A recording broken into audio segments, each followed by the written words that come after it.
কোনো রকম ইন্ট্রোডাকশন ছাড়াই প্রথমে আমরা এতগুলো চিংড়ি মাছের ভেতরে এতটুকু লবণ আর এতটুকু হলুদ গুঁড়ো নিয়ে মাখিয়ে নেব এবং আমরা মাখতেই থাকবো, কারণ রেসিপিতে এভাবেই নিয়ম বলা হয়েছে। মাখামাখির এক পর্যায়ে আমরা কি করব, একটা কড়াইয়ের ভেতরে অনেকগুলো তেল নিব, কাজু বাদাম নিব মিক্সির ভেতরে, দেন সেটাকে পেস্ট করে নিব। তারপরে আমরা চিংড়ি মাছগুলোকে তেলের মধ্যে দিয়ে দেব এবং 2-3 মিনিটের মতো ভাজবো। 2-3 মিনিটের বেশি ভাজা নিষেধ, এটা রেসিপিতে বলা হয়েছে, কারণ বেশি ভাজলে চিংড়ি মাছের জুসিনেস নষ্ট হয়ে যায়। তাই আমি 2-3 মিনিটই ভাজবো এবং আমরা নাড়াচাড়া করতে থাকবো।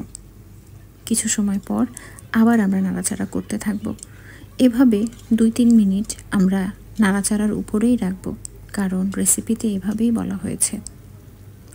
এরপর যখন আমরা দেখব রঙটা একটু চেঞ্জ হয়ে আসছে, তখন আমরা চিংড়ি মাছগুলো ওঠানোর প্রক্রিয়া শুরু করব এবং আস্তে আস্তে সবগুলো চিংড়ি মাছ আমরা তেলের ভেতর থেকে উঠিয়ে নেব। একটা সময় আমরা লক্ষ্য করব আমাদের কড়াইয়ের ভেতরে আর কোনো চিংড়ি মাছ অবশিষ্ট নেই।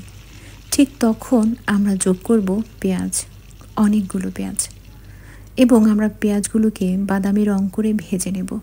বাদামি রং করে ভাজার পরে আমরা এতে যোগ করব 1 চামচ আদা বাটা, তারপর 1 চামচ রসুন বাটা, তারপরে আমরা একটু নেড়ে চেড়ে নেব। এরপর আমরা এতে যোগ করব আধা চামচ জিরে গুঁড়ো, আধা চামচ ধনিয়া গুঁড়ো এবং এরপরে আমরা যোগ করব মরিচ গুঁড়ো। এটা হবে আপনার ইচ্ছে অনুযায়ী, আপনি কীরকম ঝাল খেতে পছন্দ করেন সেই অনুযায়ী। এরপরে আমরা এর ভেতরে দেব হলুদ গুঁড়ো এবং সবগুলোকে একসঙ্গে নেড়ে চেড়ে নেব। একটু ভাজা ভাজা হয়ে গেলে আমরা এতে একটু পানি যোগ করব, কিন্তু আমি ভুলে পানি দেওয়ার অংশটা বাদ দিয়ে দিয়েছি।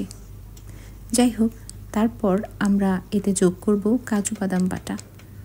কাজু বাদাম বাটা যেটা মিক্সির ভেতরে ছিল সেটা আমি যোগ করে দেব এবং আমরা একটু ভালো করে নাড়াচাড়া করে নেব।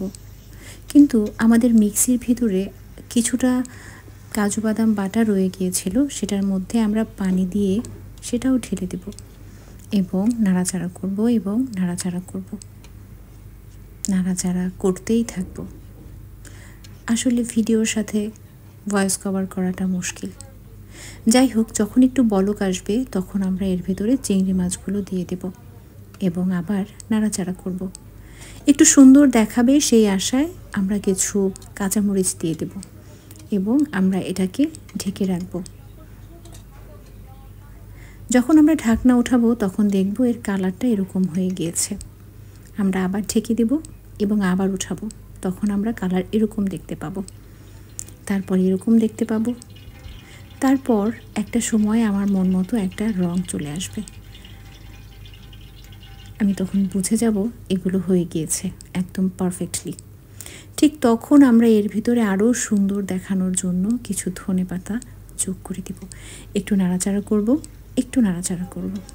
আমাদের যখন মনে হবে এগুলো একদম হয়ে গিয়েছে, তখন আমরা উঠিয়ে নিব এবং গরম ভাতের সাথে খাবো।